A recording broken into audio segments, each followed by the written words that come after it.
वैद जी ये बताओ कि 90 सेकंड में कैसे हजारों लोगों की आपने नाभि ठीक की, वो भी बिना हाथ लगाए, बिना पेट के हाथ लगाए 90 सेकंड में आप नाभि कैसे ठीक करते हो? एक बार वो करके बताओ डॉक्टर साहब। मतलब डॉक्टर कभी इस चीज को ऑब्जर्व ही नहीं करते।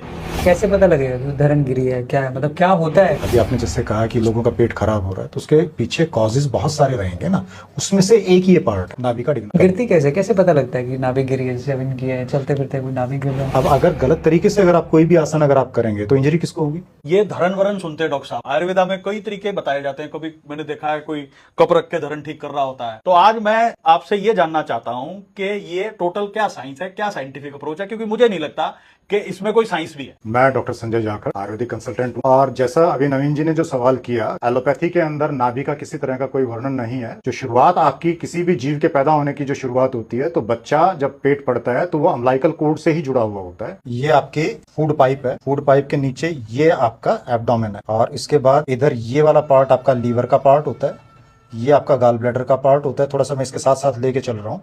नीचे इसके नीचे पार्ट पैनक्रियाटिक पार्ट होता है, और फिर ये आपकी छोटी आंत है, ये जो घूमती हैं सारे के सारे, और ये जाके आपकी मिलेंगी यहाँ बड़ी आंत के साथ, और फिर ये आपका इस तरह से स्ट्रक्चर होता है। तो ये आपका असेंडिंग कॉलम, ये ट्रांसवर्स कॉलम, ये आपका डिसेंडिंग कॉलम, फिर ये सिग्मोइड कॉलम, और फिर रेक्टल पार्ट है पीछे। और रेक्टल पार्ट के बाद जितना भी जो मल जो बनता है वो हम बाहर निकाल दिया जाता है, और इसी के बीच में यहाँ आपका पार्ट जो है ये आपका ब्लैडर पार्ट है, जिससे कि यूरिनेशन के रूप में हम करते हैं। तो नाभि सेंट्रलाइज पॉइंट है। तो अगर आपका ये इंबैलेंस अगर होता है, तो इन्फ्लेमेशन अगर आपकी असेंडिंग कॉलम में होगी, तो आपका कहीं ना कहीं अपेंडिकुलर पार्ट भी नुकसान करेगा, और उसके बाद तो सारा आपका डाइजेस्टिव सिस्टम ही क्रश हो जाएगा।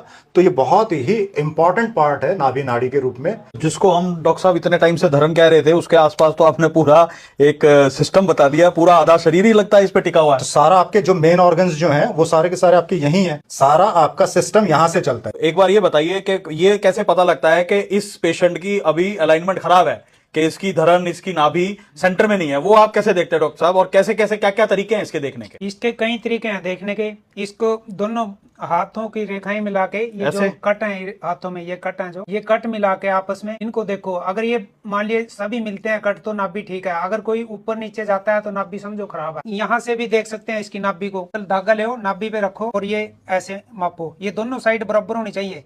अगर छोटी बड़ी है तो समझो नाभि खिसकी हुई है। अभी ये देखो इनकी छोटी बड़ी है, इधर ये आएगा तो इधर ये बढ़ रहा है। ये देखो ये नाभि है इनकी, ये अपने आप इनसे नाभि पे रखवाएंगे धागा, और ये पैरों से के अंगूठे से हम मापते हैं इसको। ये जैसे कि हम नाभि पे रखे और अंगूठे पे रख लिया, ये यहाँ तक आया, इस अंगूठे से हम इधर जाएंगे। अगर ये छोटा बड़ा है तो देखो इसके फर्क है, कितनी नाभि इनकी खिसकी हुई है। इससे एक प्रकार की समस्या इनको आ रही होंगी। ये देखो कितना फर्क है इसमें। ये सबसे सिंपल तरीका है नाभि मापने का। आपने कुछ